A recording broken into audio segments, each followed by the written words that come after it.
have the freezer, and my freezer's on top. Sometimes freezers are on the bottom, or sometimes it's split down the middle and there's a freezer on one side and a refrigerator or fridge on the other side. Mine's just on the bottom. You can see I have a lot of magnets and pictures on my fridge. That's pretty typical. I have some magnets that some YouTube subscribers sent me, some pictures, some magnets that we've picked up as we've traveled. But this is pretty typical that you'll see some kind of personal mementos on the fridge.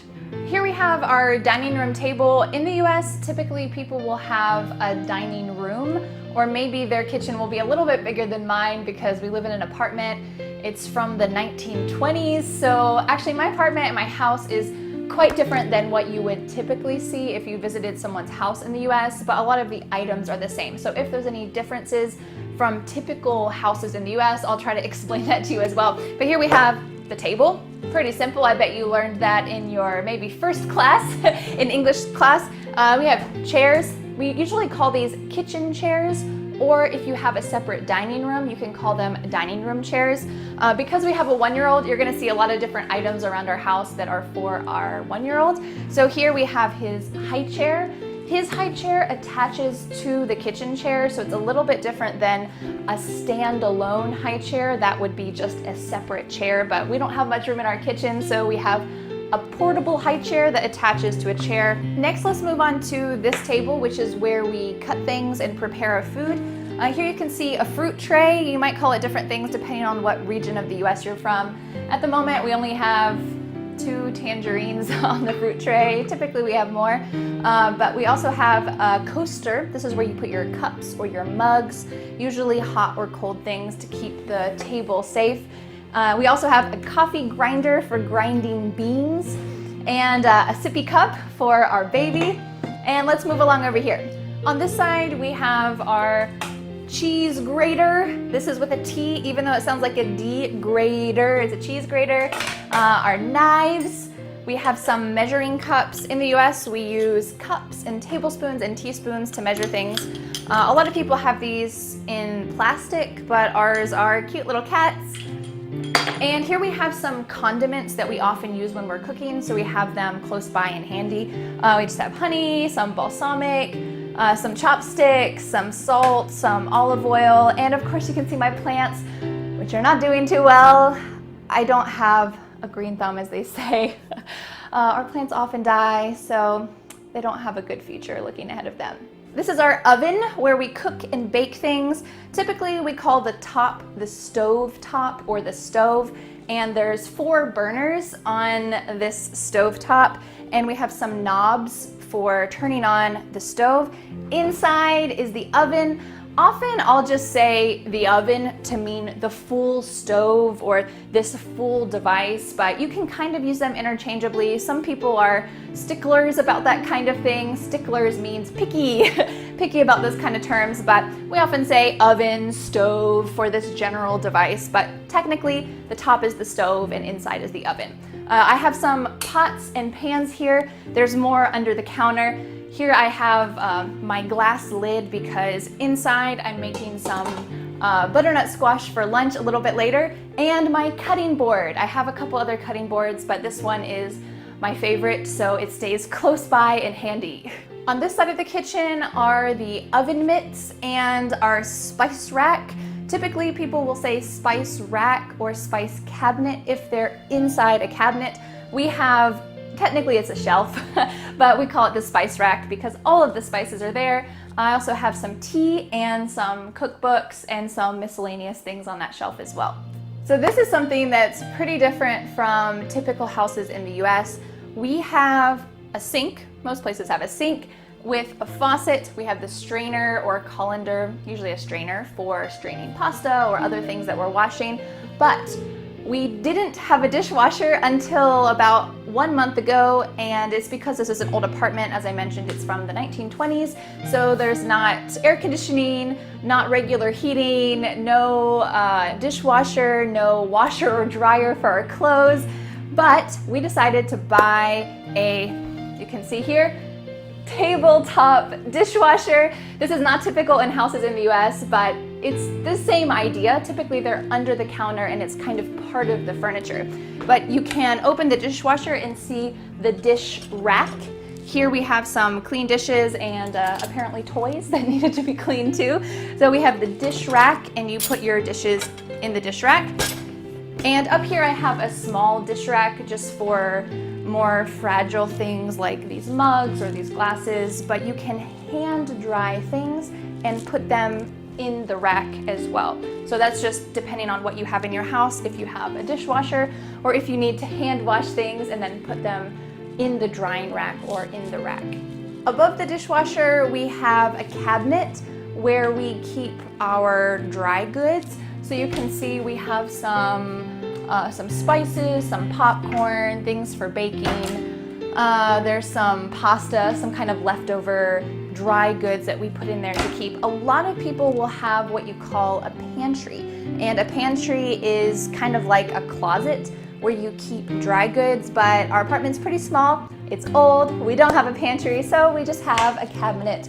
Beside the dishwasher, we have a toaster oven, and a lot of people will also have a microwave. In fact, I'd say 99% of Americans have a microwave. We just don't have it because we don't have a lot of space. This is an old apartment, like I mentioned, so there's a couple key elements. There's one more key element that you will not see in our house that I'll mention a little bit later, but we have a toaster oven. A lot of people will have a regular toaster, and it will just have slots. So we call this the toaster because it's the only one we have, but if you have a toaster with slots and a toaster oven, you probably need to be a little more specific and just say, put it in the toaster oven, or I put it in the toaster oven, just so people know which one it's in. We have a paper towel rack. This is the paper towel rack, the metal piece, and here are some paper towels for cleaning up things.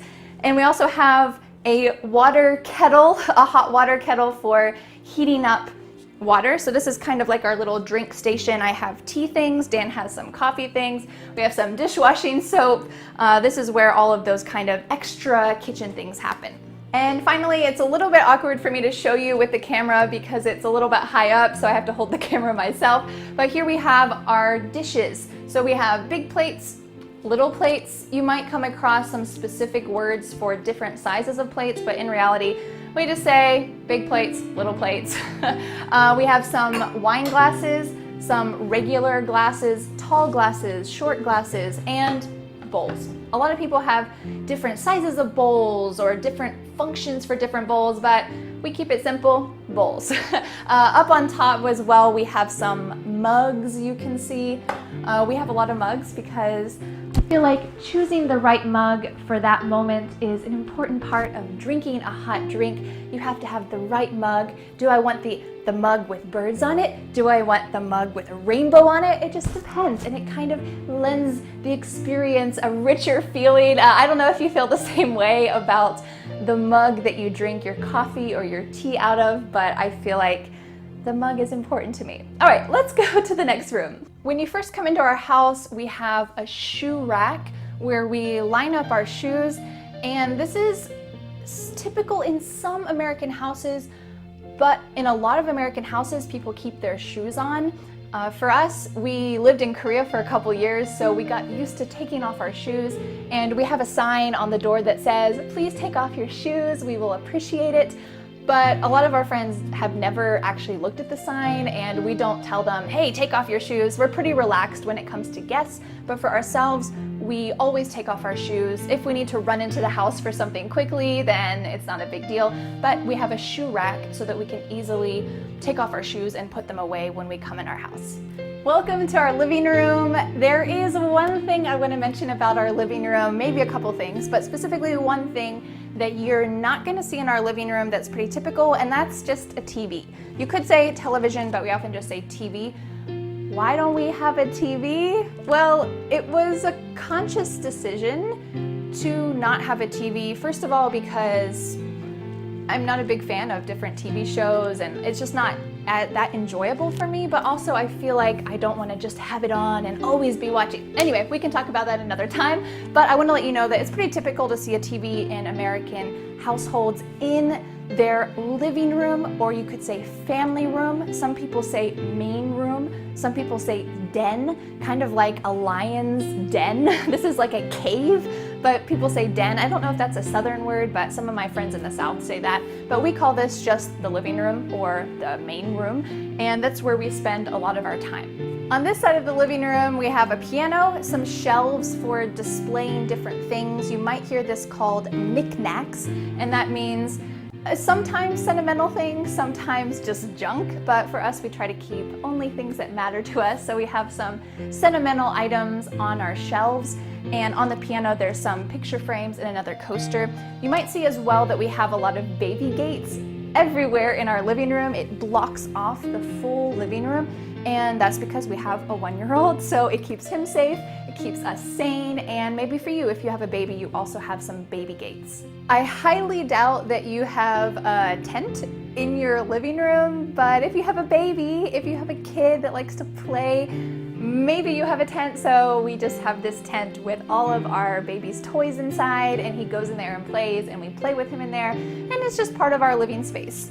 Now let's go on to our bookshelf. Our bookshelf is one of the main items, main pieces of furniture in our living room. We have the bookshelf, the couch, and the piano. Those are kind of the centerpieces of this room. So on our bookshelf, of course, we have books. They are somewhat organized by topic.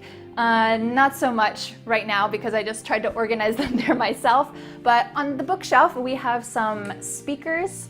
We have some other miscellaneous things up here, like our pumpkins that are kind of rotting and we need to get rid of them. On the bottom, we have some toys for our baby. So the first 2 shelves are baby things, and then these shelves that he can't reach, those are for us. So we can say this is a bookshelf and these are shelves.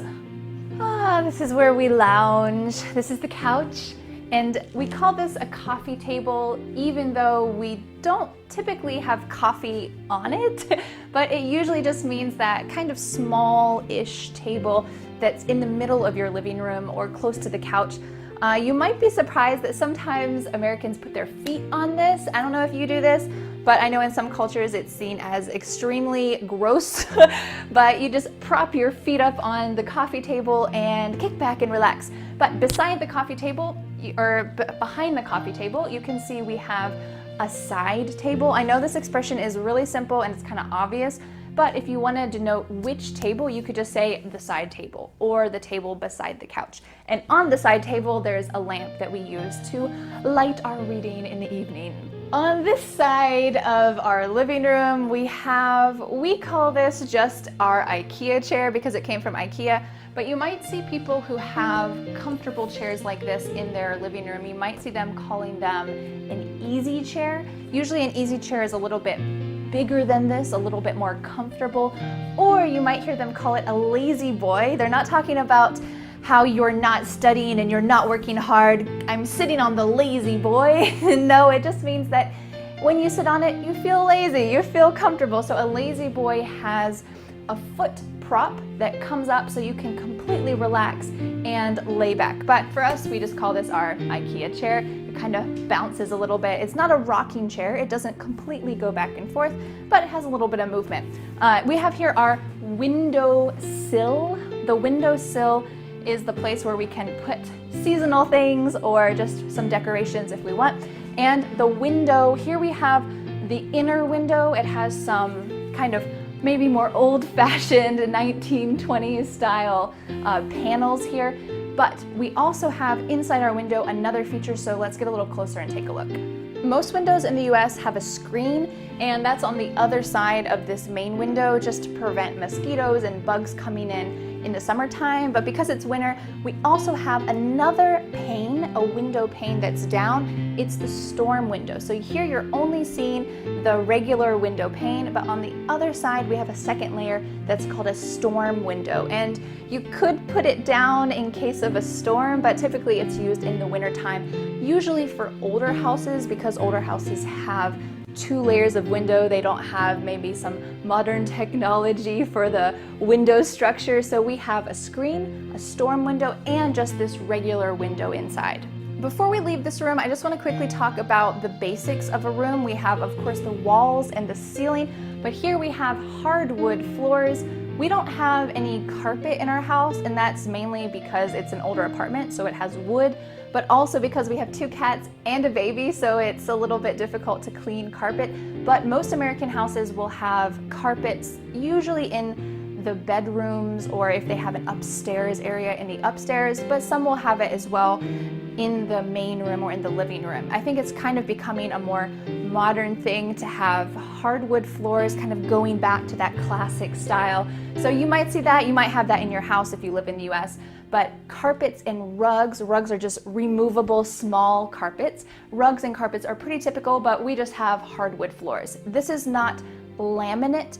In the kitchen, you saw laminate. Laminate's just kind of like a plastic flooring. It's typically in kitchens because it's easy to clean, but here we have real wood, hardwood floors.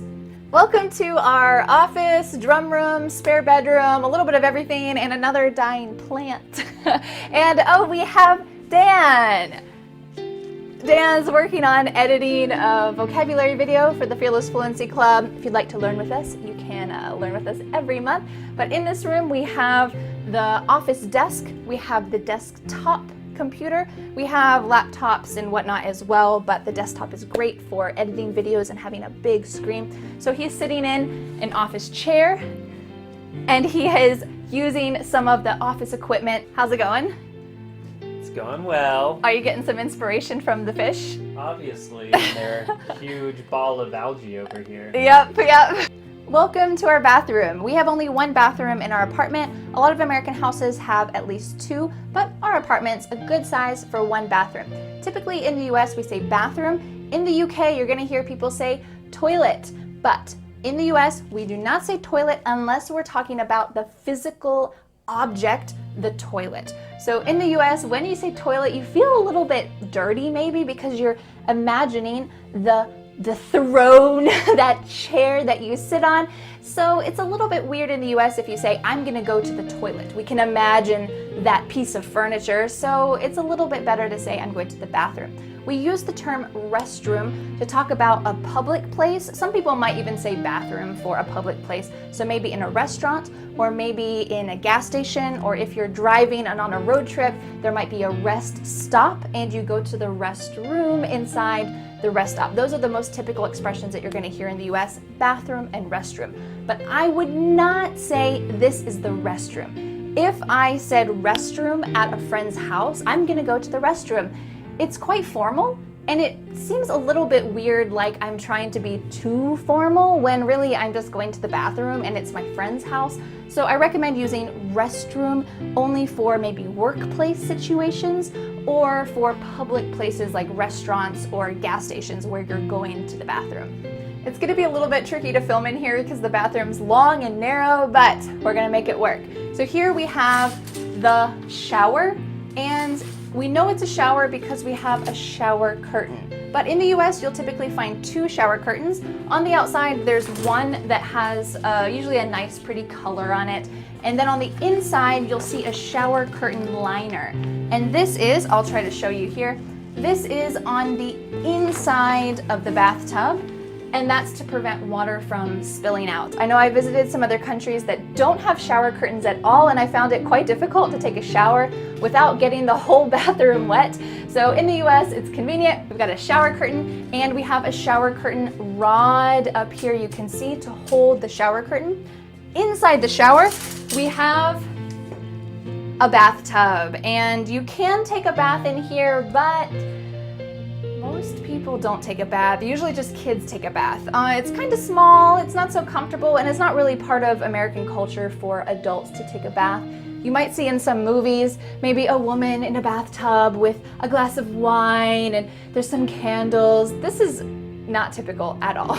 That hardly ever happens, and we just don't really soak in the bath. Some people find it dirty to sit in the bath water because maybe we don't clean the bathtubs as often as countries who take baths. Here we have also a shower rack. You can see it's hanging on the shower head. The shower head is where the water comes out. We have the shower head, the shower rack, and up here we have our shampoo and conditioner and soap and whatnot, but we have the shower rack.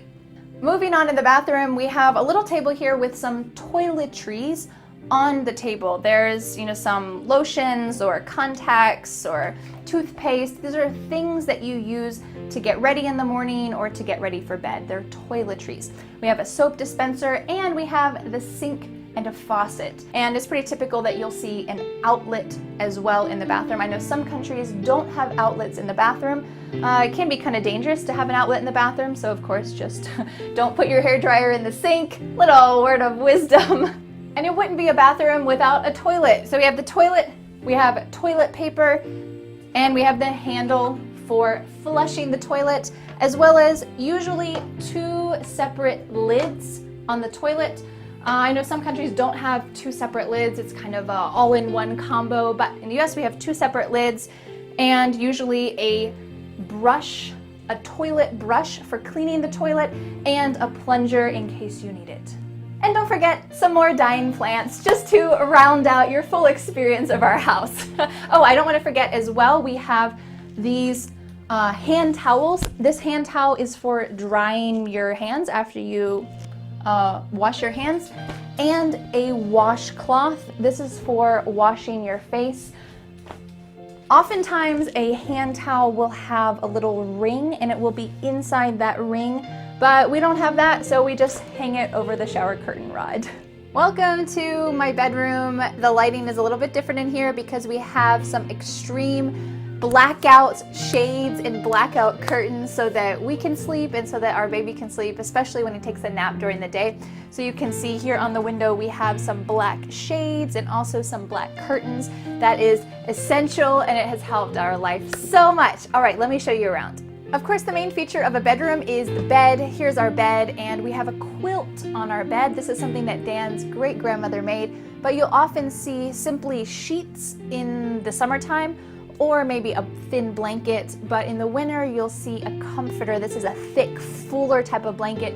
In Europe, a lot of people use a duvet, but in the US, I had actually never heard of a duvet until I went to Europe, so it's not so common in the US. Maybe I'm just like in a little isolated bubble of people who don't have duvets, so if you're in the US, let me know if you have a duvet. But typically you'll see a quilt or a comforter or just some sheets. You'll see over here is my baby's crib. A lot of people in the US who have a child, they have a separate room for their child, but our apartment is small, so we make do with what we have, and he sleeps here in this crib. On this side, there is a nightstand. I have a nightstand as well over on this side.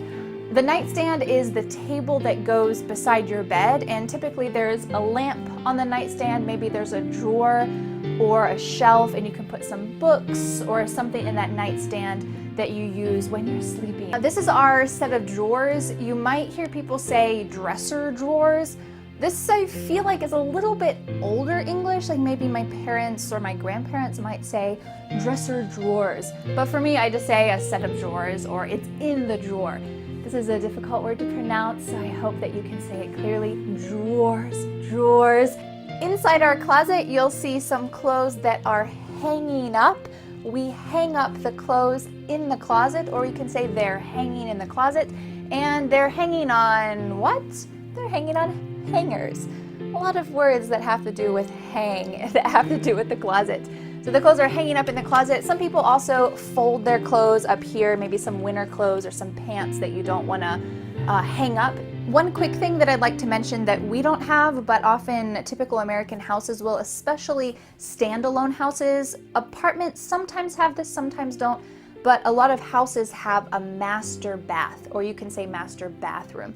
And that's a bathroom that's connected to the biggest bedroom. So typically if you have a household of parents and 2 children, the parents' bedroom is the biggest bedroom, and attached to the parents' bedroom is the master bath. In the house that I grew up in, my parents had this, Dan's parents had this as well, but in our apartment we only have the one bathroom that I showed you, so we don't have a master bath. It's just the bathroom of the house. So you might see this, and if you are in someone's house, or if you're describing a house, or maybe you're buying a house or renting one in the US, you might hear that term mentioned. There's a master bath, or there's a master bathroom. Both of those terms are the same thing. It's just a shortened version of bathroom. Let's start by talking about some common kitchen appliances. One of the most common appliances is the fridge. Or you can say refrigerator, but this is a pretty big word, so we often cut it down and just say fridge. Good news for you. So in the US, we have giant fridges. I've never been in any other country that had fridges as big as in the US. Maybe that's kind of typical. We like to make things super big. But on the top in my fridge, we have the fridge part, and on the bottom is the freezer. We'll take a look at that in just a second. It's pretty typical that in the fridge, you have different shelves. It's a little bit bright on my camera, I'm sorry. And then at the bottom, we call these vegetable crispers. Just a crisper. We don't use that often, but it's the crisper bin, and it's somewhere that you'll put your fresh vegetables, fresh fruit to keep them crisp, and that is fresh, exactly the way you want them. On the bottom of my fridge is the freezer. Sometimes the freezer will be kind of split in half and it will be on one side or the other, but mine is a top and bottom type of deal. So on the bottom is the freezer, which is where we keep some leftover soup, some frozen vegetables, frozen fruit, ice cream, anything that you want to keep super cold, you put in the freezer. The second most common kitchen appliance is a stove and an oven. So in the US, we call the top of this the stove, or you might say the stove top. And that's where you cook things with pots and pans. And inside the oven is where you bake things. So usually there's a door on the oven, and inside here there are some racks. That's what we call these things. It's a little bit hot in there, so I'm not going to grab them. But there are racks, and you might see a recipe that says, put this on the bottom rack or put this on the top rack when you're baking it. And that's referring to those kind of metal shelves inside your oven. You might hear some Americans calling all of this whole device, the oven, or call the whole thing the stove, instead of separating the top is the stove, inside is the oven. Sometimes we just kind of use one of those words to talk about the whole device. So you might hear that in movies and TV shows. It's technically the stove and the oven, but you might kind of interchange those sometimes. So some technical words about the stove top are, we have the knobs. These are knobs to turn on the stove. And when you are baking something in here, you need to set the temperature. In the US, we use Fahrenheit. So when I turn on the oven and I click bake, the first temperature is 350 degrees. And that is in Fahrenheit. So if you're cooking in the US, make sure that you know if your recipe is American, if your recipe is not from the US, if your stove is using Fahrenheit. I've never seen a stove in the US that didn't use Fahrenheit, but I know when I've baked things in other countries, I had to convert everything and it was a little complicated. So don't mess up your food. Just check on the temperature, check on what you're using for the recipe. That's all really essential. One thing also, above the stove is the microwave. This is a really typical placement for a microwave in an American kitchen, maybe in your kitchen too. The reason why they put a microwave above the stove is it's a convenient location, but also, listen to this. What do you think that whirring sound is? It's a fan. So underneath here, there's a fan. I have a light on as well. You can see that light. And that fan is going to help to suck up all of the smells and steam and anything that you're cooking here. It's going to help that not spread out throughout the rest of the house. So in my old apartment, we didn't have a microwave and there was no fan above our stove. So whenever we cooked something, our entire house got so hot and it smelled so strongly like whatever we were cooking. Sometimes that's good, sometimes that's bad, but it's really nice to have a fan so that all the smells and all the steam can get sucked up and the rest of your house isn't completely humid from your cooking. The last common item in an American kitchen is a dishwasher. I love the dishwasher so much.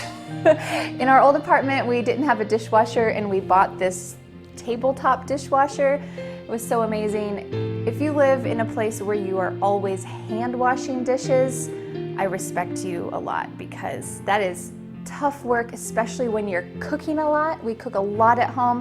When you have kids, it is not easy to spend time doing the dishes by hand. So you could do the dishes by hand or you could use the dishwasher. Yes, thank you dishwasher for existing. So inside the dishwasher, there are racks. You might recognize that word from the oven. Inside the oven, there are oven racks, and there are racks in here as well. So something you might notice is on some dishes, on the bottom, this one doesn't say it. It might just say dishwasher safe. But on some dishes, they might say top rack safe only. So for example, we have these cool little bamboo bowls that we use for Theo, our 2-year-old, and we use them too. And there's some plates to go along with it. These are our dirty dishes. But when I bought these, it said top rack safe only. And that's because there's also a bottom rack, and this rack usually gets a little bit hotter and it's going to have a little more pressure. It's just going to be a little bit more intense for whatever you're washing. So some things might say top rack safe only, and if I'm not sure, sometimes I just put it on the top rack just to be careful with it. Next, I'd like to just simply go around the kitchen and talk about what's out on the counter, the things that are visible. And then we're gonna go into the cupboards and into the drawers and discuss what's in there. It could be appliances, could be things you eat with, it could be food. Let's start on the counter. So this is the counter. Simple word, or you might call it the countertop. And this is where we prepare food. It's where we set out food. This countertop is kind of unusual. Usually you'll see laminate counters, which we'll take a look at over here. You might be able to see a little bit right here. Kind of like a plastic type surface. Or you might see granite countertops, that's stone, it's really nice. But this is a wood block. And the family who lived in this house before us, the woman was a professional baker, so she had this wooden block to replace the old countertop, and now we get to use it, which is pretty cool. So it's kind of unusual to see a big wooden block like that, but usually you'll have a big counter where you can prepare food, and this one is especially big, which is wonderful because in our old apartment we had a small counter space for preparing food, and now we can prepare everything, which is great. So the next thing that you'll see on this counter is a fruit stand. We have some fruit hanging out here and some fruit bowls, and then Dan's precious coffee maker. If you've been watching my channel for a while, you know that I don't drink coffee, but Dan loves it. So we'll get to what I have over here. So we have the coffee maker. Your coffee maker might look a little more traditional than this, but this is Dan's special thing. And then we have the paper towel stand. Sometimes this paper towel stand might be underneath a counter and it kind of attaches to the bottom of the counter and you can roll it out underneath a shelf, something like that. But ours just is a stand-alone paper towel rack. And at the sink, we've got a couple other things, so let's go take a look. This is our sink where we wash things, where we fill up water, all of those great things happen. At most sinks, you'll see dish soap. It's quite clear. Liquid dish soap. Easy to understand. This is what you're going to use when you're hand washing dishes. You do not want to put dish soap into your dishwasher. If you put dish soap, and it usually says something about, yes, dish soap for hand washing dishes that uses biodegradable, bio-based formula, blah, blah, blah. So it says hand washing, that's your key. If I put this in my dishwasher, our house would be covered in bubbles. So please don't do this unless you want to have some fun experiment. There is specific soap that you put in the dishwasher. It might be a little pod like this, or it's usually we buy just like powder that you put in the dishwasher. It's a little box that has dishwashing soap.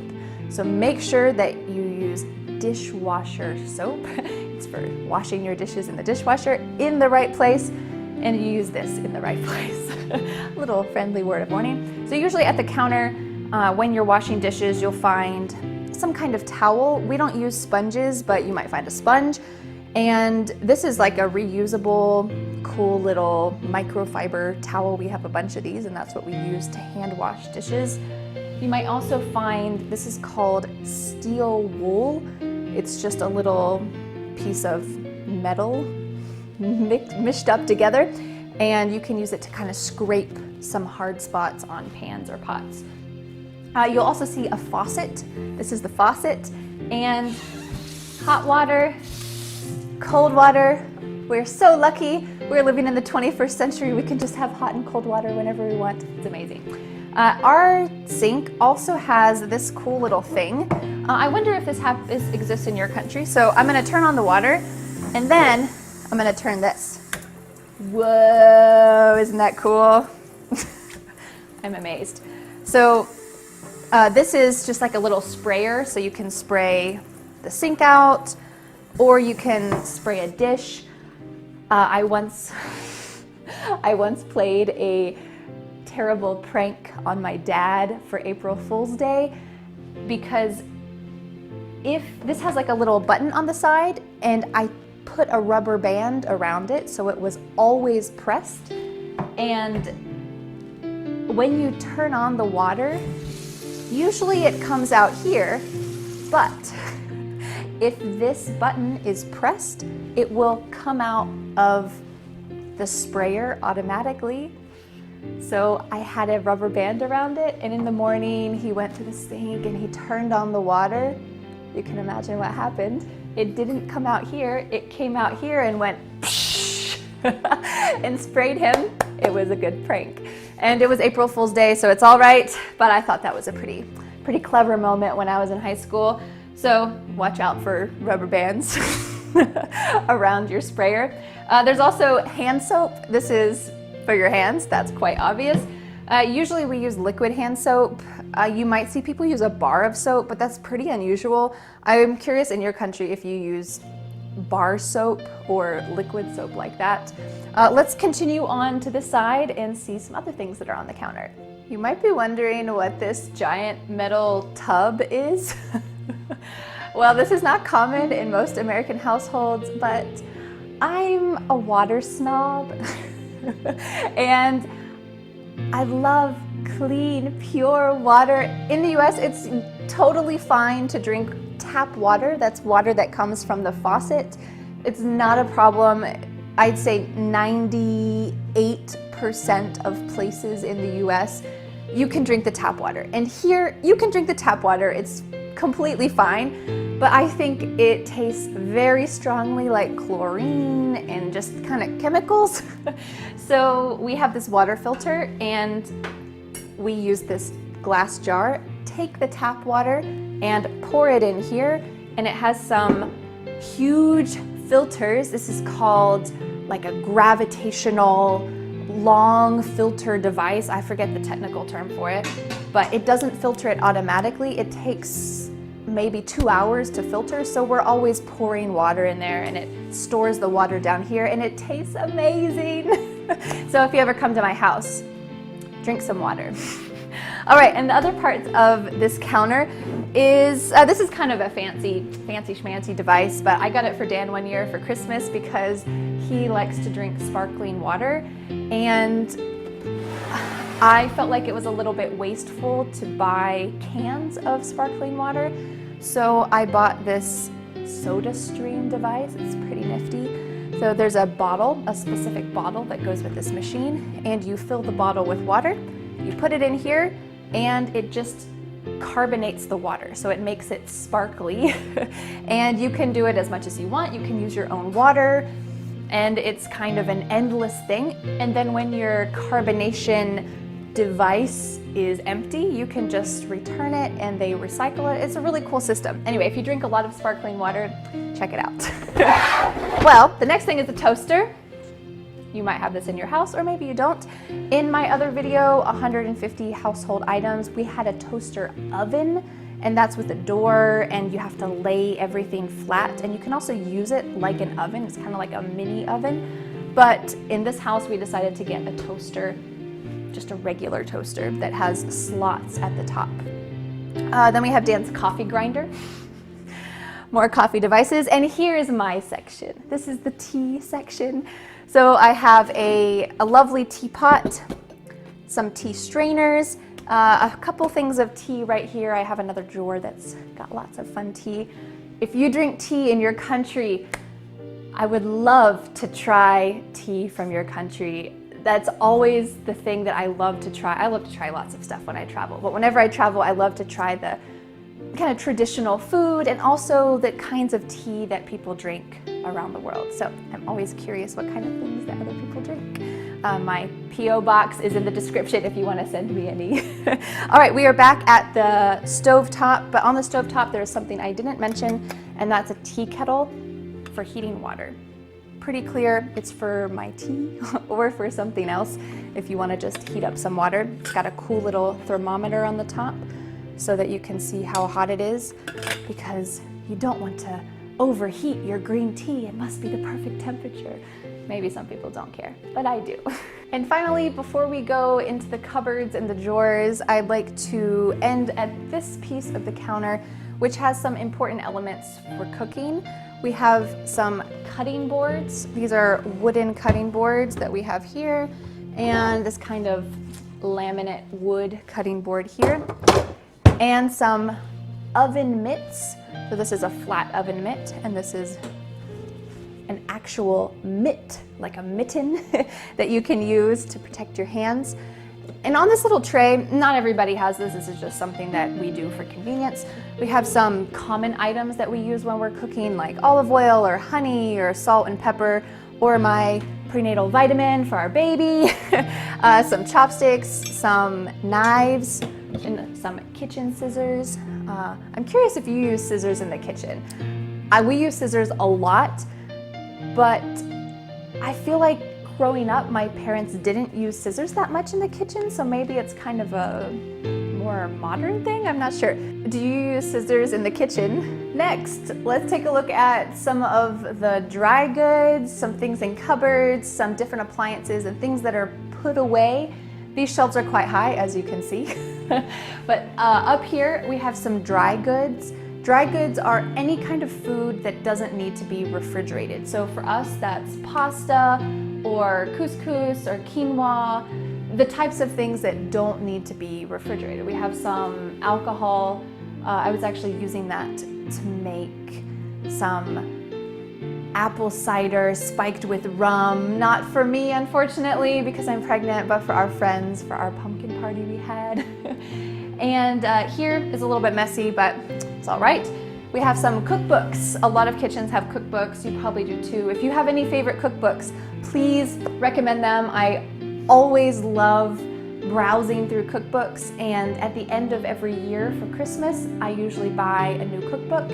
So we have just a couple here, but it's always nice to start the year with new recipes and new ideas. So if you have any recommendations, let me know. I have some cookbooks. This is my personal cookbook. Not really my recipes, but these are just recipes that I have written down in a little notebook. We also have some other, these are mainly knickknacks, just kind of for display. It's not really for the kitchen. But here we have other dry goods, and these dry goods are kind of our snack goods. So we try to have healthy snacks, especially with a 2-year-old who always wants snacks. I don't want to give him something unhealthy all the time. So we always try to have a lot of nuts available. So in these different jars, these are usually called mason jars. It's the brand of jar, but we use it as just the name of it. It's a mason jar, or you could say it's a glass jar, and it has this type of lid that's kind of two-piece. It's got 2 pieces to it. So we usually store different peanuts, cashews, almonds, pistachios, Brazil nuts, popcorn seeds or sunflower seeds or raisins, anything that's kind of a healthy snack we try to put on this shelf. All right, let's go back to the kitchen, which is just right here, and we're gonna take a look inside some of the cupboards to look at some other appliances and things that might be hiding. Pretty much every kitchen has something that you eat on, right? So we have some small plates. There's not really a fancy term for these. You might have really small plates that are called saucers. We don't have these, but you can use it to put like a teacup on, and it usually has a little rim on the inside, some place where you can safely set your teacup. This is not a saucer. This is just a small plate for small portions of food. And then we also have some big plates, some larger plates. We do have bowls, but as you saw, they are dirty.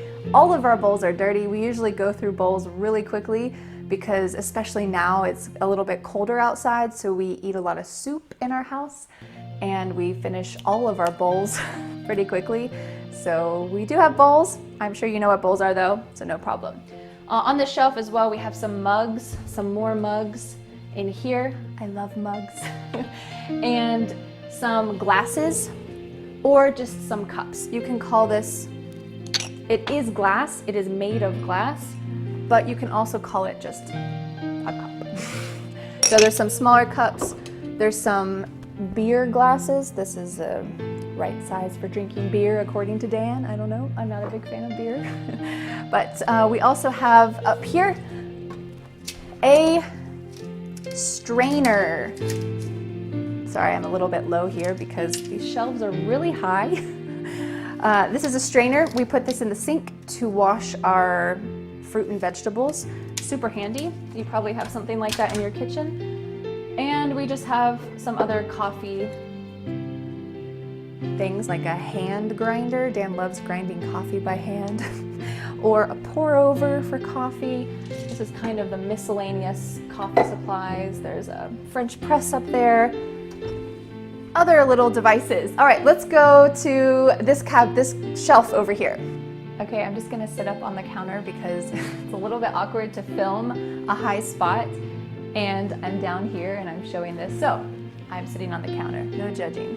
All right, up here we have our wine glasses. Your wine glasses might have a stem. A stem is that part on the bottom. A stem is the word that you use with a flower.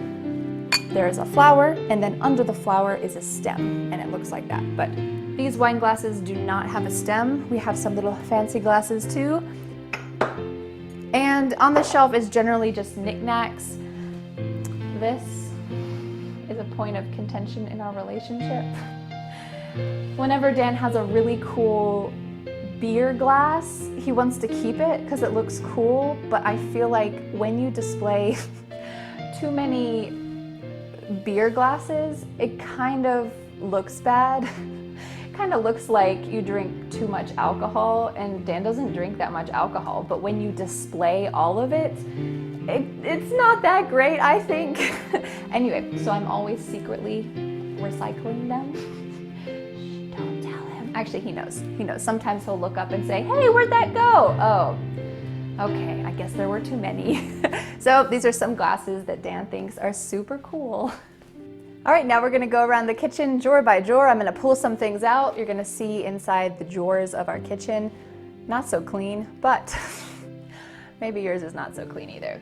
All right, inside this drawer, there are all of our lids for our pots and pans. We actually haven't looked at our pots and pans yet. We'll take a look at those in a moment. They're kind of hanging up in an awkward spot to film. But we have a lid rack so that you can hold all of the lids. It's so convenient. I really like having that. Down here, we have a lot of our baking things. So there's cookie sheets or baking sheets. You can use these for baking cookies, for baking French fries, whatever you want to cook, baking vegetables.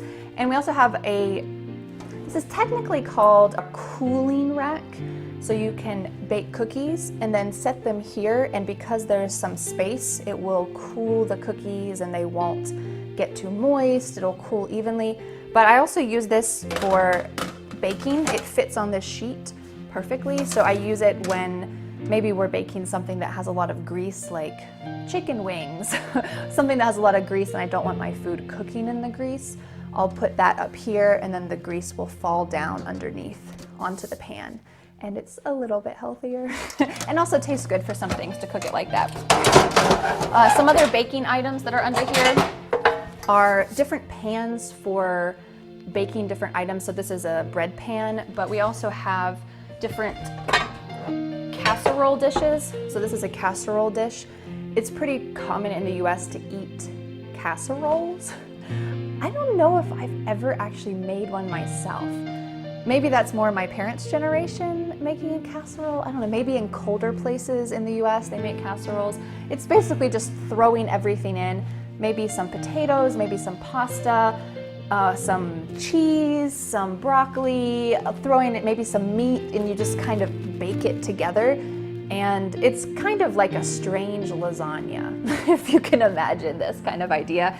And it's kind of an easy thing to make. So this is a casserole dish, but I use it for other things, maybe for brownies or for baking vegetables. I use it for a lot of different things. This one is a glass baking dish, and some people might actually call it by the brand name. The brand name is Pyrex. That's a really common brand name for baking items, and sometimes we use that to describe it. So instead of saying the glass dish, we might say the Pyrex dish. Not everyone's going to use that. They might just say the glass dish, but you might occasionally hear that, and that's just the brand name being used for the item. Even if it's not that brand name, but it's that same idea, it's a glass dish, you might hear that used. Something else that I dug out from the back of this shelf are two silicone muffin tins. Now you might have, it's more likely to have metal muffin tins, but I like to make muffins, and it's really annoying to get them out of the metal muffin tin, and this, you can use less oil on it. It just comes out so easily. It's really great, and it lasts for a long time. It's very easy to clean. So I have these silicone muffin tins. You might use that, or just, you know, something to make muffins with. And also in this drawer is a strainer. Now, or this is not a strainer, this is a steamer. We already saw the strainer, which was up in the cupboard, and we use that to wash the vegetables. This steamer is gonna fold up. It's supposed to fold up. And you can put that in a pan or a pot of steaming water, and you can steam broccoli, you can steam green beans, you can steam vegetables in this really easily. Steam shrimp. I use that for all of these things. I use this steamer basket.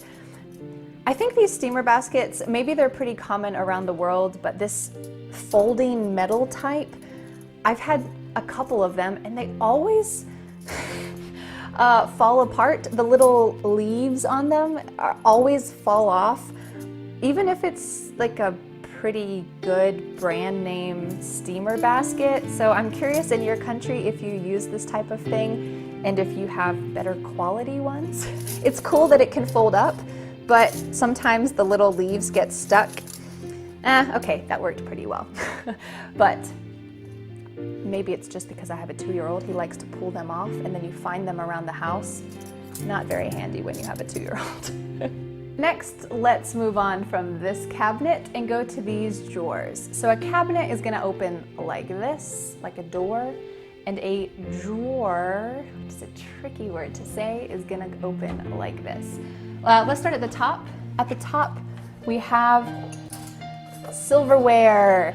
Some people call this flatware.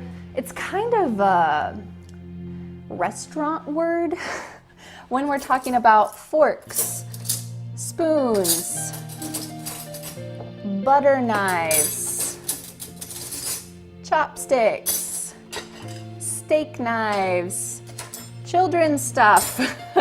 When we're talking about these items that you put on the table when you eat, the most common word is silverware. It doesn't need to be actually made of silver. Usually they're not, because that takes a lot of work to keep up. But we usually call that silverware. At a restaurant, you might hear the restaurant staff say flatware. Or maybe if you work in a really fancy restaurant, or yeah, I don't think I've ever heard a family call it flatware at home. I just remember in my home ec class, home ec is home economics, where you learn about baking and sewing and all those kinds of things in high school. In my home ec class, I remember our home ec teacher said, "In this class, you will not call it silverware, you will call it flatware." And everyone kind of laughed a little bit, like, who says that? That's so fancy. But in her class, we had to call it flatware, but I've never used that term since. So if you're from the US or you have American friends, I'm curious if you've ever heard flatware in that kind of casual situation. All right, in the next drawer, we have some other helpful items for baking and cooking. This is kind of our random drawer. Everyone has stuff like that. Here we have teaspoons and tablespoons. So as I mentioned, ovens use, maybe I didn't mention this, but ovens use Fahrenheit in the US, and instead of using milliliters and liters and these kind of easy measurements, we decided to do things the hard way in the US and use tablespoons, which is this measurement, or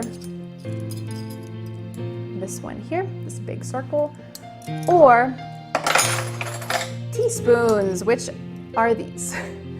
And there's various increments, half a teaspoon, a fourth of a teaspoon, an eighth of a teaspoon. Yeah, if you're using spices or salt or you're baking, that's really essential. If you're cooking something, like you're making a soup, I just throw stuff in. I don't usually measure it, but that's a personal preference. We also have some tongs, great for picking out hot things when you're cooking them, like corn, when you're boiling corn. Great to have this. We also have a thermometer. This is a meat thermometer. I guess you could use it for water too, or for soup, other things, but we usually use this for meat. On the back of the thermometer, it says C/F, and that's Celsius or Fahrenheit. So if you buy a meat thermometer in the US, make sure that you have the right button clicked. And if you're thinking about the temperature, what temperature should pork be in Celsius? Make sure that you're showing the Celsius number. I've thought about that a lot because sometimes the wrong one is clicked, and in my head I'm thinking the Fahrenheit number, but it's showing the Celsius number, and it's just mixed up. So make sure that you don't get that wrong, especially with meat.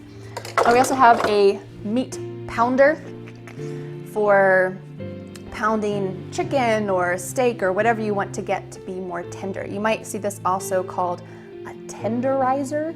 It has some knobs on the top, a tenderizer, but it's for pounding meat. All right, let's go to the next drawer. In this drawer, we have other random things. This is a box of drink accessories. So if you want to make yourself a shot of some alcohol, if you want to open some wine, we have a wine opener. There's also a corkscrew. That's this little device is a corkscrew. So you need to put that into the cork, turn it, and then you can use the wine opener for this. Or you could, this is a really old one, but you could use a bottle opener to open beer or cider or whatever you're drinking out of a bottle. So this is a bottle opener, and this is a wine opener. We also have some wine stoppers because we don't drink that much wine, and if we have a bottle of wine, we don't finish it in one day. So it's nice to kind of pump the air out. Our 2-year-old likes to play with this a lot. Likes to pump the air out, and you put the stopper in and it keeps your wine fresh for longer. Pretty handy little thing. We also have a knife sharpener. This is for our nice, sharp knives, not the steak knives. The steak knives, they are serrated. Serrated means they have little like U marks, little cuts in them. Serrated knives are great for cutting tomatoes or steak, things like this. But you cannot sharpen, at least as far as I know, you can't sharpen serrated knives. So this is for like our chopping knife or some other knives that have a smooth blade. And I bought this fun little device recently. Do you know what this is? Can you guess?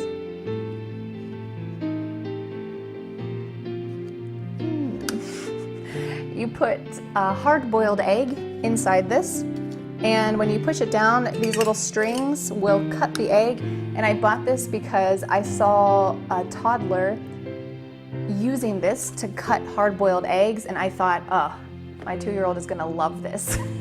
So I made a bunch of hard-boiled eggs and I peeled them, and he helped me cut them with this. It was a hit. It worked well. All right, in this final drawer, we have not many options that you can actually see, but these are Tupperware. We have some glass Tupperware. Again, these, you could say, Pyrex dishes. Technically, you could bake, not with the lid, but you could bake something in this because it's glass and it's meant for baking. Usually we have a full drawer of these Tupperware dishes, but we don't have a full drawer of them right now because we've recently been making a lot of soup. And as you saw in our freezer, we have a lot of leftover soup containers. So when we make soup, maybe chili, we make a lot and then put some in the freezer, and we use those Tupperware containers to store it. And then the next week when we want soup, we don't have to make it. You just pull it out of the freezer and bam, you've got dinner. All right, let's move on to the next drawer. These two cabinets are under our sink. So you can see kind of the sink basins are here. And usually under the sink is where you keep extra soap, maybe some cleaning supplies.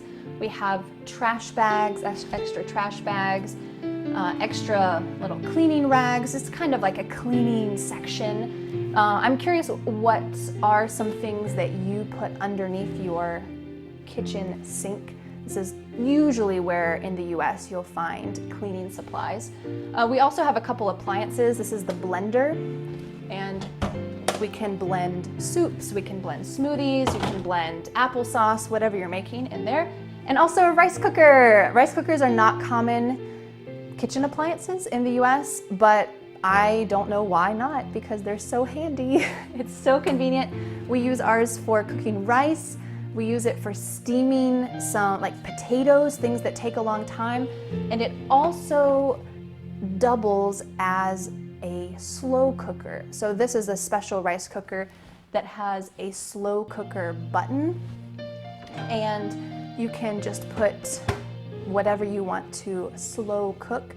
I'm not sure if this is a type of cuisine that's common in other places, but in the US it's really common to cook things in a slow cooker.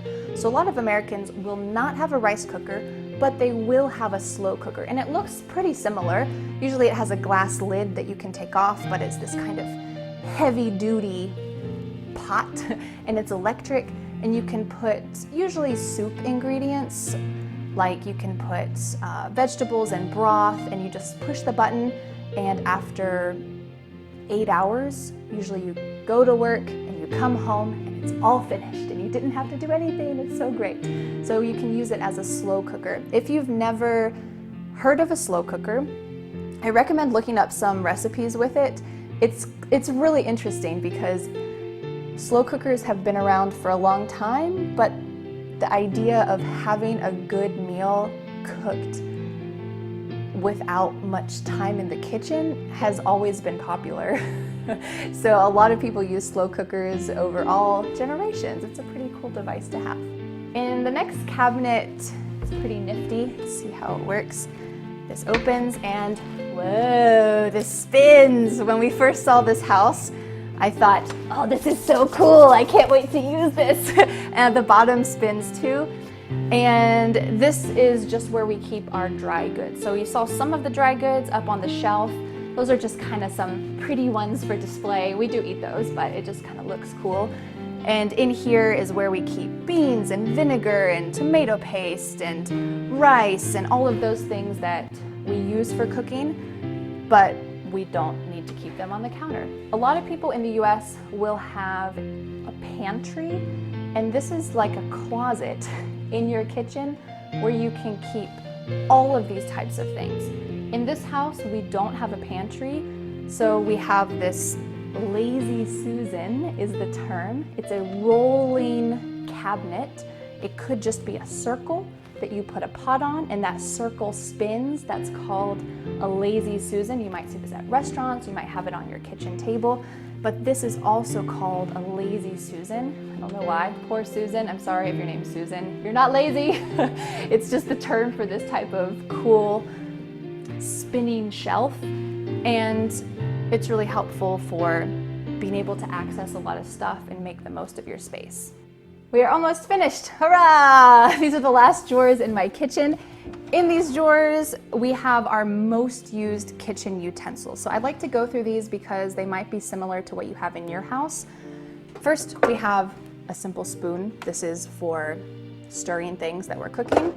This is a garlic press. Put your garlic in here. When you press it down, the garlic comes out those holes and it's nice and fine and juicy. It's really great. I hate cleaning this, but it's a really handy device. Then we have a whisk. This is a plastic whisk, if you can see it.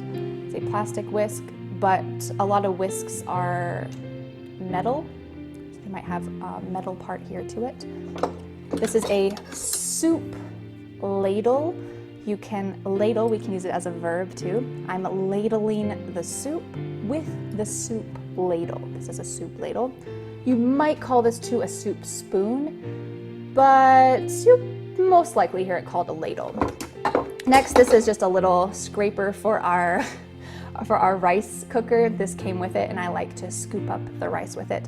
This isn't so common in other American households, but if you have a rice cooker, you probably have something like this.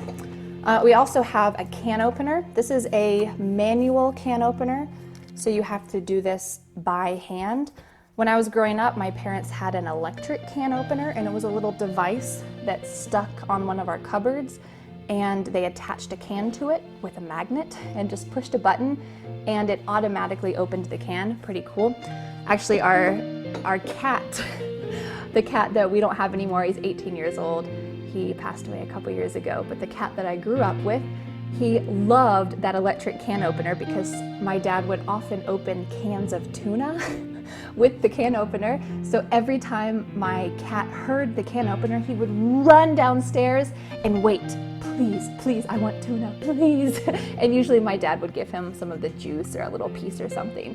But that sound of the electric can opener was linked in the cat's mind with yummy food. All right, next we have some more tongs. These are shorter tongs and a vegetable peeler. I like this kind of vegetable peeler that has this U shape and the peeler is across the top, but in a lot of houses in the US, you're gonna see a flat vegetable peeler and then the blade kind of comes out like a knife. I like this kind better. I think it's easier to use, but you know, maybe you have something different in your house. We have a spatula. Actually, we have two spatulas. This is a silicone spatula and this is a metal spatula. We have some more kitchen scissors. And this is another spatula, but you could use it as for stirring or scraping, so you might call it a scraper, you might call it a spatula. I think most people would probably call it a spatula, even though technically this device that's flat, it's flatter.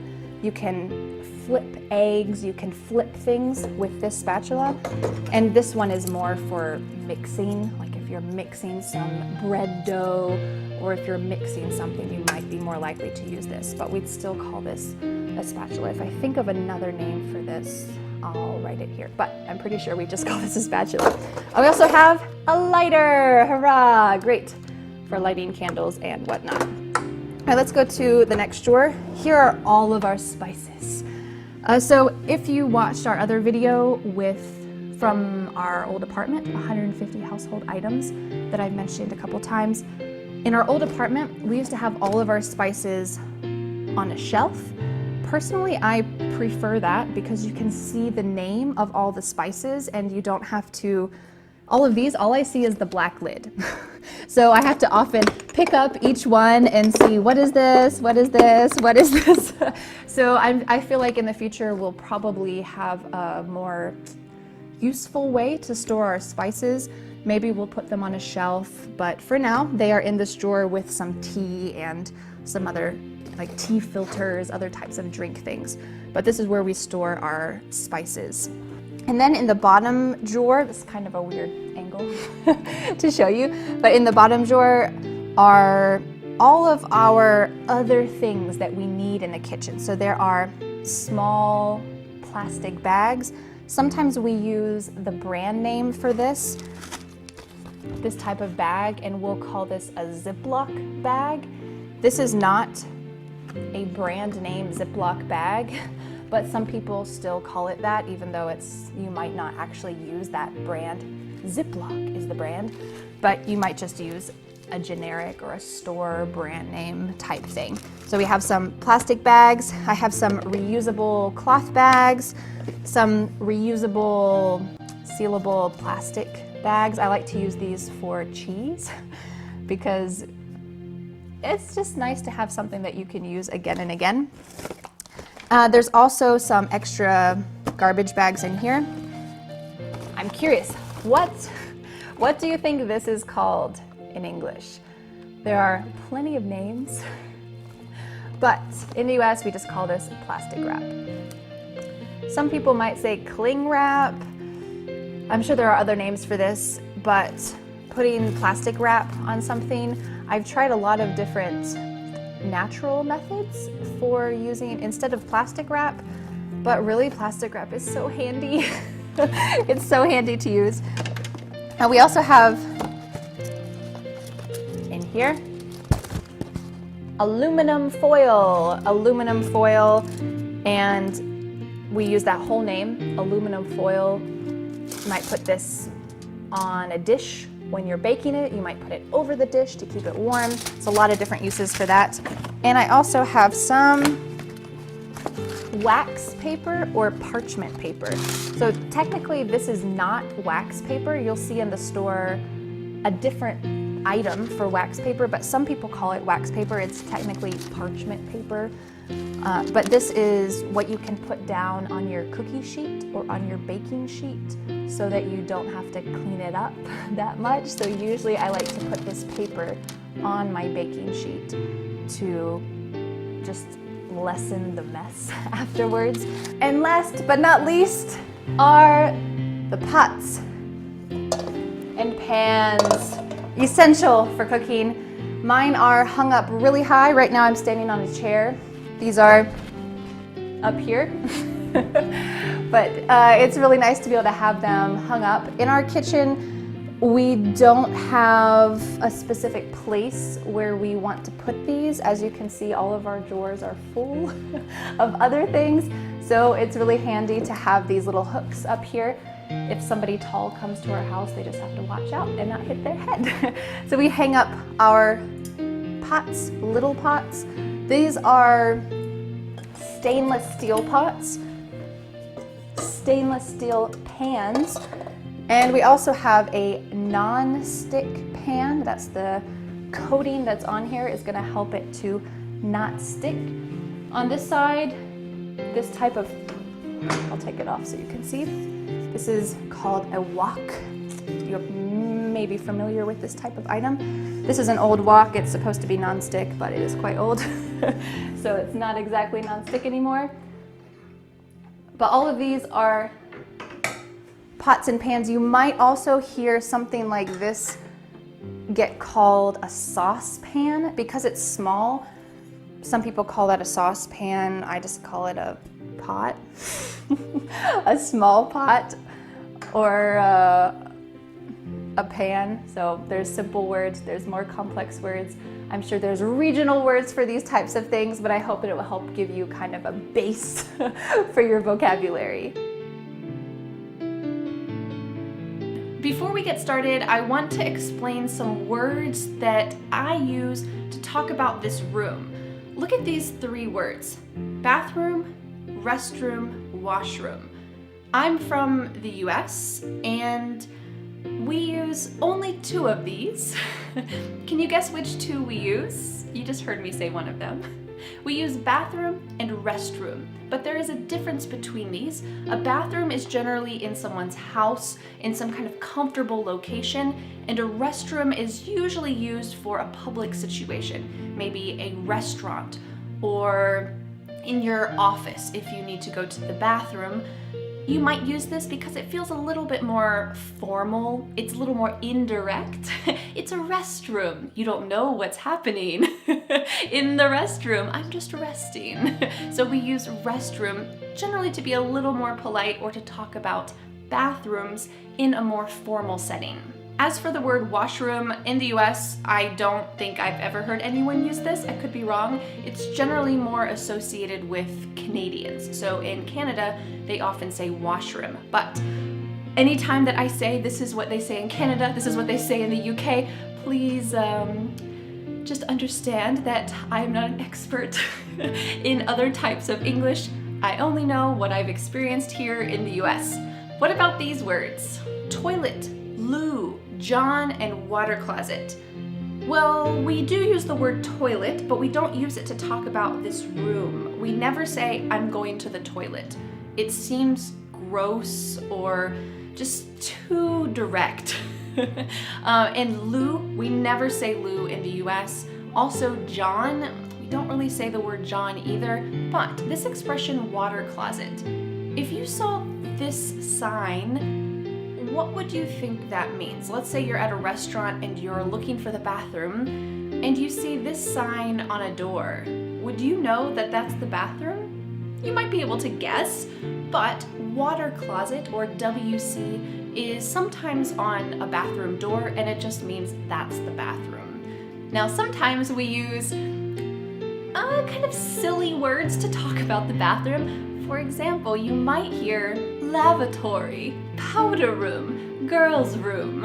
And these are always usually said with that same tone of voice that I just used.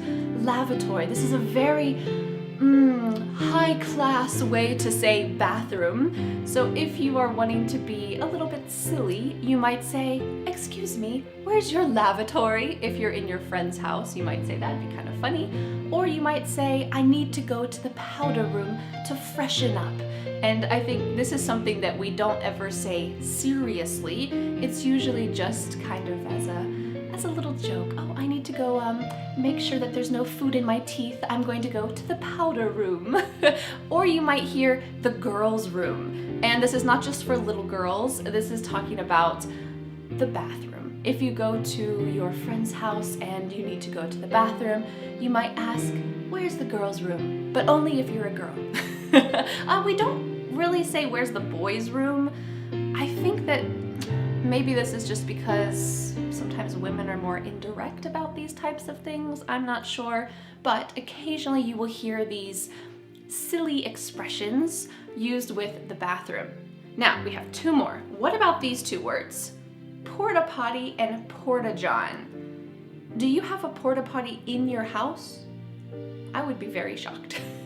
These are a porta potty or a porta john. Usually that's what you would see at a park, or maybe if you go to an outdoor concert or somewhere that doesn't have an actual bathroom structure or some kind of restroom outside.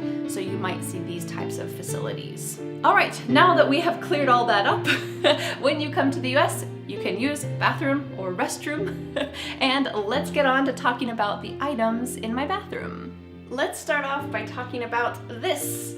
Here we have the sink. Sometimes it's called a sink basin, but generally that's kind of a more formal word. If you're purchasing a sink, you might see it called a sink basin. Also, we have the faucet and the hot water handle or the cold water handle. I only have one, but you might see some bathrooms that have 2. That's also pretty common. At the bottom, this thing, inside here, down there is the drain. If you need to fill the sink, you might say plug the drain. I need to push that down, push the drain down so that I can plug the drain and fill up the sink with water. And usually under the sink, you're gonna find some plumbing. Plumbing are the pipes that bring the water to your faucet and then away from your drain. Notice that the B here is silent. Plumbing, plumbing. We're going to be talking about these items a little bit later in this lesson, so let's move on to the next place in the bathroom. All right, here we are by the toilet, one of the features of the bathroom. In the US, we always call this the toilet. We don't call the room the toilet, as I mentioned. So on the toilet, we have two lids. This is in the US. We have the lid and we have the seat, which can also go up. And this is always a point of contention in marriages, right? Put the seat down. And this is what a lot of wives say. Put the seat down. Don't leave the seat up. I'm curious if you have ever had this discussion in your house. So we have the lid, and we have here, this is the toilet bowl. You can imagine a bowl. And back here is the flusher, or the toilet handle, because we can push this to flush the toilet. Don't forget to flush the toilet when you're finished, to flush the toilet. Our bathroom, we have installed an extra feature on our toilet. It is this thing. It is a bidet. This is becoming a little more common in the US, but it is certainly not a well-known feature of a toilet in the US, but because my husband and I have lived abroad, we know about bidets, so we have a bidet installed in our toilet. Also around the toilet, you will see there is a plunger here for helping the toilet to flow freely. And we have a toilet brush for cleaning the toilet, some extra toilet paper, but here, if you can see on the side, we have our toilet paper holder and our toilet paper. I have a question for you. Do you have your toilet paper coming over the top, or do you have it coming from behind? For me, I prefer it like this, coming from the top, but I know everyone has different opinions about this. Sometimes on the back of the toilet, you will see a box of tissues. In the US, we almost always call these Kleenex. This is the brand, but it's also just what we generally call this type of item. Or for us, we have a baby, so we have some baby wipes also on the back of the toilet. We have one more thing. This. Do you know what this is? Can you guess? It is called a squatty potty. I actually got this online. I got this from somebody in my city online. Somebody online said, I'm selling a squatty potty thing that you put under your toilet. Does anyone want to buy it? And I said, me, I want to buy it. So I met her at a gas station.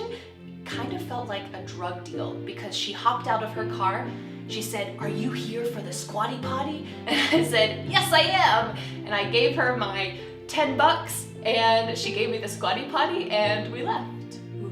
But this is a kind of a device that helps your body, supposedly, to be in a better position so that your bowels can move freely. So I'm not sure if it actually works or not, but it's something that I thought was pretty cool and it was worth a try. Next, let's talk about the shower or the tub. Now, in my bathroom here, we have two bathrooms in my house. In this bathroom, we do not have a tub. I didn't feel like cleaning our other bathroom. Otherwise, I would show you a tub, but this is what it looks like. Most bathrooms have a tub, and then there's also a shower. This bathroom does not have a shower curtain. A shower curtain is the kind of cloth that comes over. Instead, we have these glass shower doors. You can barely see them in the video, but there are glass doors that block the water from spraying everywhere in our bathroom. In our shower, we have a shower head, and sometimes the shower head is detachable. or sometimes it's just fixed on the wall. There's also a shower handle where you can turn on the hot and cold water. I'm not going to turn that on right now so I don't get wet. In our shower, we have a squeegee. Because we have these glass doors, when they get wet, it's good to take care of them and not let the water accumulate on the sides. So we will squeegee them after taking a shower. And this is a verb and a noun. This is a squeegee, and I need to squeegee the doors. Sometimes I squeegee the walls too. This is my 3-year-old son's favorite activity, to squeegee everything. It is pretty fun. But we do this to take care of our shower. On this end of our shower, we have our shower goods. There is shampoo, conditioner, there's also liquid soap, and bar soap. You might have both in your shower, or you might have some kind of shower scrub. This is a liquid that has some kind of little abrasive pieces in it to scrub your skin.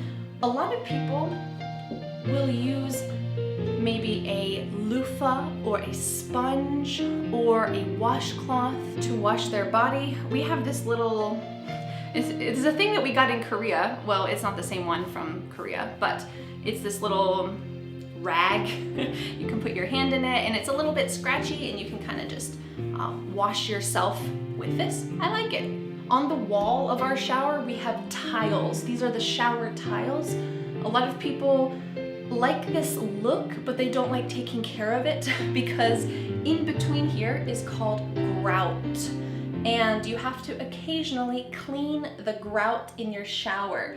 Maybe you need to get an old toothbrush and scrape it.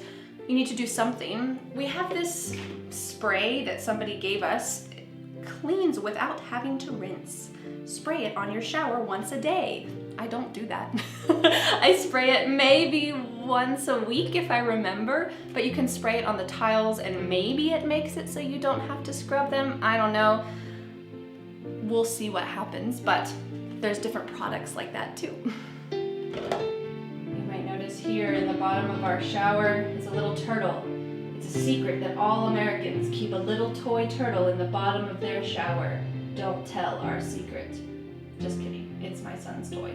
One more thing is you might hear the term shower stall. A shower stall is generally in a more public place, like in a gym or in a dormitory where there's multiple people showering at the same time.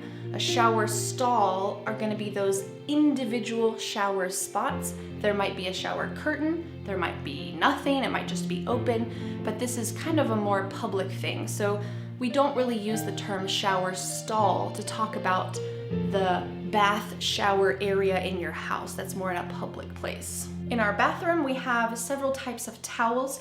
One type of towel is simply a bath towel, and we hang that bath towel on a hook, or you might have a towel rack or a towel bar where you hang your towel. We only have these little hooks to hang our towels on.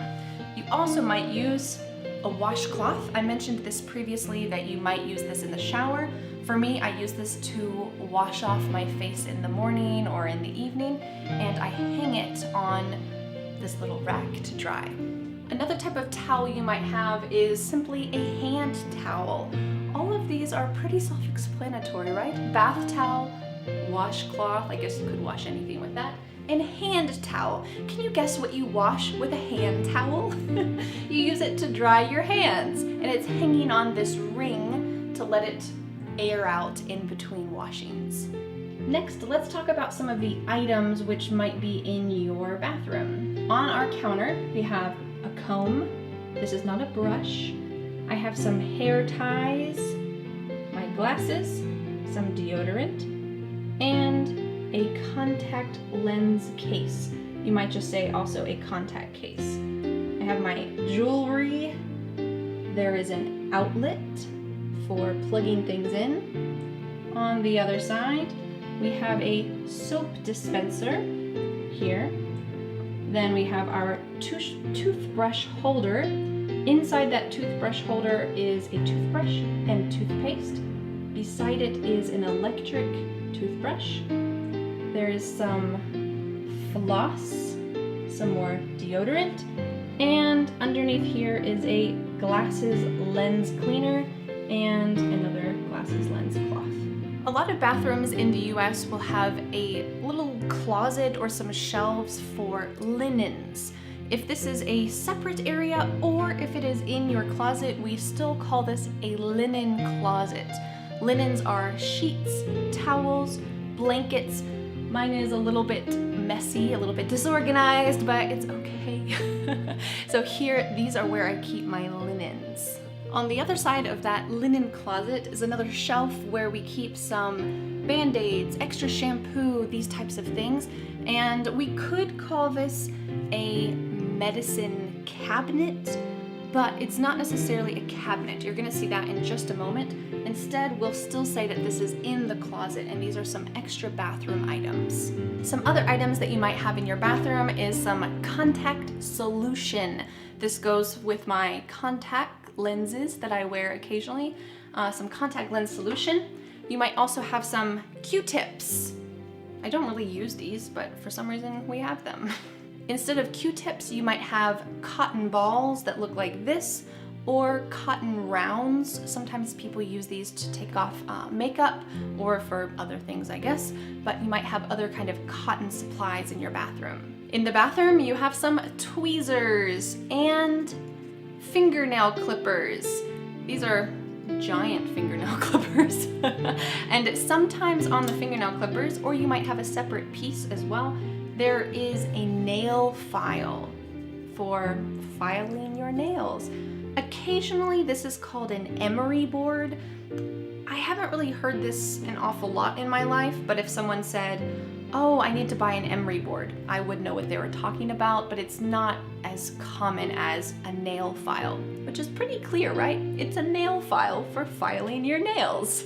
For shaving, you need a razor. Sometimes it comes with some extra razor blades. I think Dan has already finished using all of those. This is his razor. You also have some shaving cream, and maybe you use some aftershave. I don't know if this is true in your house, but my side of the bathroom counter has way more things than Dan's side of the counter. I think in his drawer, oh, there's nothing but an empty box. But on my side, there are quite a few things. For example, I have some makeup, some different bottles of potions like makeup remover. I have this is just some witch hazel, but it can be used as like a toner for your skin. And I have some other hair supplies like clips and some things for my hair like bobby pins. I'm not sure why we say bobby, but these are called bobby pins and you can put them in your hair to keep your hair back. In the bathroom, there's also a curling iron for curling your hair. You might also have a straightener, or you might have a hair dryer. Do you know what? This hair dryer I got 2 weeks ago because the hair dryer I had before that I have had since high school. This hair dryer was like 15 years old. It was amazing. No, I guess older than that. Maybe like 16, 17 years old. And finally it died, but I can't believe it lasted that long. It was just a cheap hair dryer from the grocery store, but it lasted a long, long, long time, and finally it just stopped working. So I have a new hair dryer. Hopefully this one will also last for 15 years. If you choose not to use a hair dryer, you can do what's called air drying. So you might say, I often say this, I need to air dry my hair. And this is the opposite of using a hair dryer. I need to use the hair dryer, or I need to air dry my hair. Generally, they say that air drying your hair is better for your hair, so usually I air dry my hair for a while, and then if I'm going to go to bed and it's still a little wet, I'll use the hair dryer a little bit, just to kind of make it so that I'm not sleeping in a wet mop. The final thing I'd like to talk about in the bathroom is laundry and the trash can with the trash bag. Your laundry might be in a laundry basket. You might call this a laundry hamper.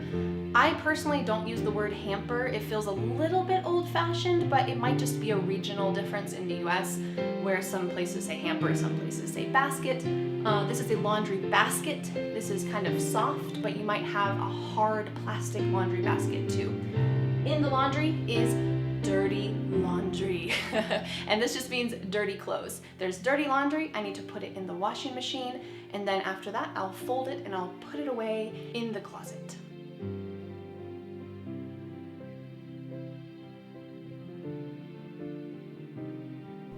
Oh, good morning! It's time to make the bed.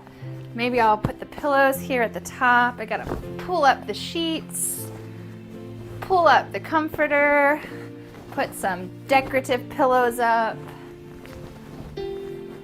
Looks pretty good. And now it's time to change the sheets. All right, so I'll probably take the pillowcases off.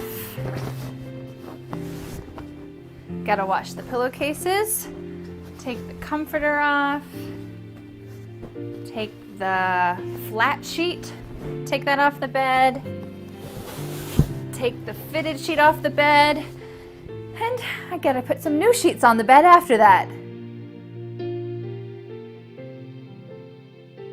Next, I gotta scrub down the tub and the shower. So I'll probably use a rag, maybe some kind of cleaning solution, and scrub the walls, scrub the tub, get around the bottom of the drains where the water goes down. Maybe I'll clean the shower head, I'll clean the faucet. All of these are important parts when you're cleaning out your tub. Next is everyone's favorite thing, cleaning the toilet. We could use the verb scrub, just like we use with the tub and the shower. You might first start by lifting the lid, then taking a scrub brush, scrubbing around a little bit, and then you might pour some kind of cleaning solution into the toilet bowl, letting it sit for a little while, scrubbing it out. You might scrub around the toilet bowl, maybe you'll scrub behind the toilet bowl, making sure that everything is clean. We have so much laundry in our hamper. It's time to do the laundry. The first step is to take your dirty clothes, take them out of the hamper. The hamper is usually that thing that you use to carry your dirty laundry in your bedroom or maybe in your bathroom. We gotta load the laundry into the washing machine. Now we can use two different verbs for this. We could just simply say, put laundry into the washing machine. Put, or we could say load the washing machine. I need to load the washing machine. It means you're putting stuff in. So I'm loading things in. And what do you think happens when it's all done? Let's imagine it's finished washing. Well, you need to unload the washing machine. Great. There's a couple items that we use. This is washing detergent. Usually we use the word detergent to talk about the soap that you put in to the washing machine. So you put the soap into the washing machine, and then when it's done, you have two different options. One option is you might hang it on a clothesline. A clothesline is a rope, and you might hang it on the rope to dry, usually outside, or you might have a clothes rack, and this is just one piece of metal or wood that you hang your wet clothes on to dry. But here in the US, it's most common to have a dryer. It's pretty interesting why some other countries don't use dryers. I'm curious, in your country, do you have a dryer? Do you use a dryer often? In the US, it's often used. It's used almost every single time. And as you can see, these are huge machines. These are not small. I know other countries I've lived in, you have a small washer. Maybe it's a washer-dryer combo together. But in the US, they're pretty big. So then we'll take the clothes, we'll unload the washer, and we'll put them into the dryer. Here we have a front-loading dryer. That means you load the dryer from the front. So if you need to buy a dryer or washer in the US, you'll definitely hear these terms. Front-loading dryer. Maybe you have a front-loading washer, but this is a top-loading washer. Those are just some very specific terms about washers and dryers. There's a couple other items that some people use when they're drying things in the dryer. You might use dryer sheets. These are just little sheets, and they're supposed to help your clothes get softer. Dan and I don't think we've ever used these. Some people feel like it's essential. We don't use them, but you know, it's just personal preference. And what happens after the laundry is finished drying? You need to fold the laundry or fold the clothes and put them maybe in a drawer or put them in the laundry basket, and then we can take that to the bedroom or wherever you're gonna put them away. So we say fold the laundry or fold the clothes and then put it away. It's a great phrasal verb for cleaning, put it away. Whose job is it in your house to prepare the meals? We might say prepare the meals, or before you prepare a meal, you might need to make a meal plan. Some people do this. It means that you write down Monday through Sunday and you decide, what am I gonna eat on Monday? I'm gonna eat spaghetti. What am I gonna eat on Tuesday? Tuesday, I'm gonna eat fish tacos. And then you write down each day so that when you go grocery shopping, which is another chore, you can easily decide all of the things that you need to buy and you don't need to keep going back. So I'm curious, do you make a meal plan, and who prepares the meals at your house? And after you've finished preparing the meal, maybe after you've finished eating your meal, you need to wipe down the counters, or we could say the kitchen counters. This is a kitchen counter, so we need to wipe it down. This phrasal verb wipe down is useful for almost any room. You can wipe down the kitchen counter, you can wipe down the bathroom counter, you could wipe down the kitchen table, you can wipe down a lot of surfaces. And it just means you have a wet cloth and you are wiping that surface. What do you have to do after you cook? You gotta wash the dishes. You might use a rag like this, or you might use some kind of steel wool, depending on how tough the dishes are. Or you might use a scrub brush, or you might use a sponge. My mother-in-law doesn't have a sponge here, but you might use a sponge, you might use a rag like this. And after you wash them with some soap or some dish soap, we could call it, you have a couple options. You might air dry them, so we could put them on the drying rack. Put them on the drying rack means you just set the things here to dry and let the air dry them. Or if you're extra lucky, you might have a dishwasher. And it's true, my mother-in-law has a dishwasher. So you can load the dishwasher. It's the same verb that we use for the clothes in the washer. In the dishwasher, we don't call this simply the washer. We always call it the dishwasher because the washer is for clothes and the dishwasher is for dishes, for things that you use for eating. So you might put them on the top shelf, maybe the bottom shelf. Maybe you put them in the silverware rack at the bottom and you load up the soap, the detergent in here and turn it on and it's done. So easy.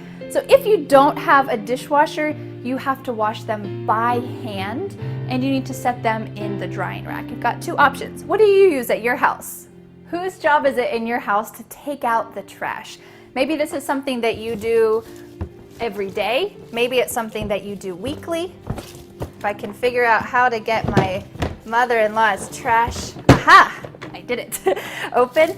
Maybe it's something that you need to do weekly. Maybe it's something that you need to do daily. You need to take the trash bag out of the trash can and maybe you put it in a dumpster, maybe you put it in a bin outside, but you need to take the trash bag out. And if you're already taking out the trash, you should probably take out the recycling too. This is another great phrasal verb. We use phrasal verbs a lot for household chores. Take out the trash. Take the trash out. Or take the recycling out. Take out the recycling. What about your refrigerator? Or we can call it just a fridge. There might be a couple things that you do. The first simple step might be to simply wipe down, using that great phrasal verb, wipe down the fridge. It means inside, you're just wiping the surfaces. But Maybe you've got a lot of food in your fridge. My mother-in-law has a lot of food in her fridge, which is always exciting whenever we come to visit. But you might find some food that is expired, or maybe it's old, so you need to go through the fridge and clean out the fridge. Clean out the fridge means you're taking things that are old or expired and throwing them away. So you need to clean out the fridge. Or there's another great clean word we might use. We might say, I need to deep clean the freezer and the fridge. Deep clean means you take everything out, you scrub down the surfaces, you make sure that it's spotless, it's clean, and then you put things back that are not expired. You put the things back that you want to. Maybe this happens once a year. I deep clean the fridge.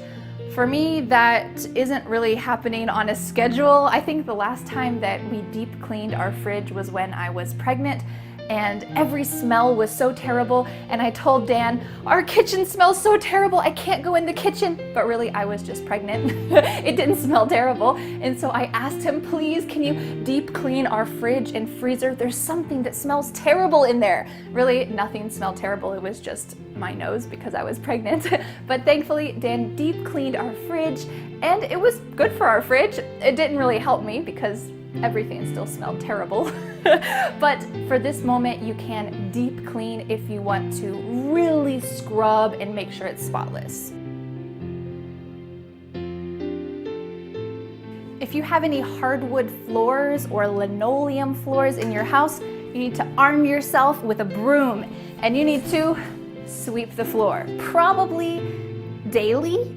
If you have a small child like me, or maybe a dog, you need to sweep 3 times a day, but you will definitely need a broom. Something that's really common and easy to use if you have hardwood floors is a Swiffer. Swiffer is actually the brand, but in English we say, I'm going to Swiffer the floor. We use it as a verb, or I'm going to get the Swiffer, which is this device. And usually there's a little cloth that is the Swiffer brand cloth, and you put it over top.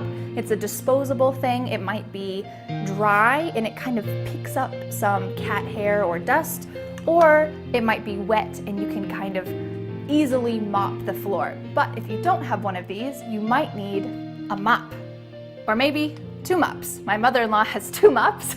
We have a part at the bottom that collects the liquid, the moisture. You might dip it into a bucket, or maybe you pour some water on the floor. That's usually what Dan does when he mops. He just pours some water on the floor and mops around it. You might mop the floor with your mop, an important activity for hardwood floors. And then after you're done, you might dry it up with some kind of sponge, or maybe you have a rag and you just dry it up with that.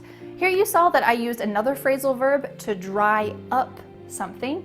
You could say, I'm going to dry the floor with a rag, but it's much more natural to use the phrasal verb. I'm going to dry up the liquid on the floor with a rag. I'm going to dry it up. I can't remember the last time I used one of these, but if you have some little knickknacks around your house, you might want to use a duster to dust around the knickknacks. So you might say, I need to dust, or I can't find my duster. This is what this is called. I need a duster to dust on the mantle, or maybe on some shelves around your things. And of course, don't forget to water the plants.